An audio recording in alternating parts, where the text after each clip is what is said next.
Čo všetko nájdete v zákonníku práce? Zákonník práce je zákon, podľa ktorého sa riadi vzťah zamestnávateľa a zamestnanca. Snaží sa chrániť zamestnancov, ale aj zamestnávateľov, aby nedošlo ani u jedného k zneužívaniu svojho postavenia. Upravuje teda na jednej strane práva a povinnosti zamestnanca a na druhej strane práva a povinnosti zamestnávateľa. V úvode zákonníka práce je 11 základných zásad, ktoré kladú dôraz na slobodnú voľbu, spravodlivosť, na právo na mzdu, na informácie, kolektívne vyjednávanie, bezpečnosť a ochranu zdravia pri práci, naplnenie povinností, rovnoprávnosť medzi mužmi a ženami a podobne. Zákonník práce sa skladá z 12 častí. Najskôr vám ich vymenujem a potom v skratke opíšem, čo sa v nich dozviete. Prvá časť – všeobecné ustanovenia. Druhá časť – pracovný pomer. Tretia časť – pracovný čas a doba odpočinku. Štvrtá časť – mzda a priemerný zárobok.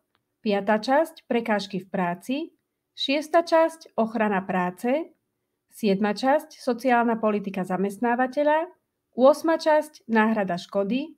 9. časť – dohody o prácach vykonávaných mimo pracovného pomeru. 10. časť – kolektívne pracovnoprávne vzťahy. 11. časť – osobitné ustanovenia v čase mimoriadnej situácie, núdzového alebo výnimočného stavu. A 12. časť obsahuje prechodné a záverečné ustanovenia. Ako vidíte, zákonník práce je naozaj rozsiahly. Samozrejme, zamestnanci ho nemusia mať podrobne naštudovaný, dokonca ani zamestnávateľia. Ale mali by mať aspoň prehľad, čo všetko sa v ňom nachádza. Potom pri riešení nejakých konkrétnych situácií môžu využiť služby odborníkov, napríklad mzdovej účtovníčky alebo právnika. Poďme si v krátkosti povedať, čo v jednotlivých častiach nájdete. Všeobecné ustanovenia. Tu nájdete základné definície pracovnoprávnych vzťahov, pri niektorých povolaniach aj špecifické podmienky, kto je to zamestnávateľ, kto je zamestnanec, riešenie sporov, zánik práva, ako doručovať písomnosti, poskytovanie informácií a podobne. Pracovný pomer. V tejto časti sa nachádzajú informácie o tom, čo všetko treba urobiť, respektíve aké informácie treba poskytnúť zamestnancovi a zamestnávateľovi ešte pred nástupom do práce, čo má obsahovať pracovná zmluva, o povinnostiach vyplývajúcich z pracovného pomeru, o skúšobnej dobe, aké sú podmienky zamestnávania na dobu určitú a podobne. Je tu bližšie špecifikované, čo je to domáca práca a napríklad aj to, ako je možné pracovnú zmluvu zmeniť a o pracovných cestách zamestnancov. A samozrejme aj, aké sú možnosti rozviazania pracovného pomeru a s ním súvisiace odstupné a odchodné. Pracovný čas a doba odpočinku. Tu sa nachádzajú informácie o tom, čo je to pracovný čas, aký je to rovnomerný a nerovnomerný pracovný čas, čo je to konto pracovného času, o prestávkach v práci či pracovnej pohotovosti. Tiež sa dozviete, ako to je, ak pracujete na čase alebo v noci, v deň pracovného pokoja či cez sviatok. V neposlednom rade sú tu aj informácie o nároku zamestnanca na dovolenku. Mzda a priemerný zárobok. Ako už z názvu vyplýva, dozviete sa, čo sa považuje za mzdu, ako sa vypočítava minimálna mzda, čo sú to stupne náročnosti práce, na aké príplatky máte nárok, ak pracujete nadčasy alebo v noci alebo v deň pracovného pokoja či cez sviatok, kedy je mzda splatná a ako ju možno vyplatiť. Prekážky v práci. Prekážky v práci môžu byť na strane zamestnávateľa alebo na strane zamestnanca. V tejto časti sú vymenované rôzne prekážky, na ktoré máte nárok, prípadne na čo máte nárok, ak je prekážka na strane zamestnávateľa. Je tu aj detailnejšie popísané, či máte nárok na náhradu mzdy pri prekážke v práci. Ochrana práce.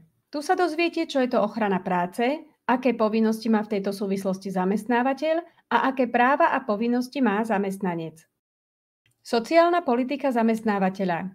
Táto časť upravuje pracovné a životné podmienky zamestnancov, poskytovanie stravovania zamestnancom, príspevky na rekreáciu, športovú činnosť detí zamestnancov, rôzne ďalšie príspevky, špeciálne podmienky pre mladistvých a podobne. Náhrada škody. Tu je bližšie uvedená povinnosť zamestnávateľa zabezpečovať podmienky pre zamestnancov a zodpovednosť zamestnanca za škodu spôsobenú zamestnávateľovi, čo je to bezdôvodné obohatenie a tak ďalej. Dohody o prácach vykonávaných mimo pracovného pomeru. Ako názov napovedá, jedná sa o dohody, nie o pracovný pomer. V tejto časti nájdete podmienky zamestnávania na dohodu o vykonaní práce, dohodu o pracovnej činnosti a podmienky dohody o brigádnickej práci študentov. Kolektívne pracovnoprávne vzťahy. Táto časť sa venuje kolektívnemu vyjednávaniu prostredníctvom odborových organizácií. Je tu bližšie popísaná zamestnanecká rada, zamestnanecký dôverník, kontrolná činnosť zástupcov zamestnancov a tak ďalej. Osobitné ustanovenia v čase mimoriadnej situácie, núdzového alebo výnimočného stavu. Táto časť bola určite užitočná najmä prednedávnom v čase covidu, keď bol vyhlásený výnimočný či núdzový stav. Prechodné a záverečné ustanovenia.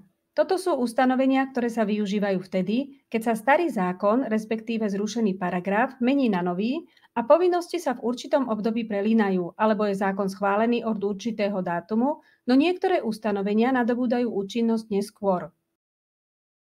Ako teda mať tieto vedomosti, ale tak, aby ste ich nemuseli študovať a držať v hlave? Dá sa to, stačí vám rozum do vrecka pre zamestnancov. V ňom nájdete dôležité základné informácie a pritom nemusíte nič čítať. Spracovala som ich do takýchto kreslených videí, ako je aj toto, a vďaka tomu budete ľahšie rozumieť aj zložitým paragrafom. Rozum do vrecka pre zamestnancov získate na stránke www.začínampodnikať.sk a nezabudnite aj sledovať tento kanál. Ďakujem, že ste si pozreli toto video. Ak bolo pre vás užitočné, nezabudnite dať odber a like.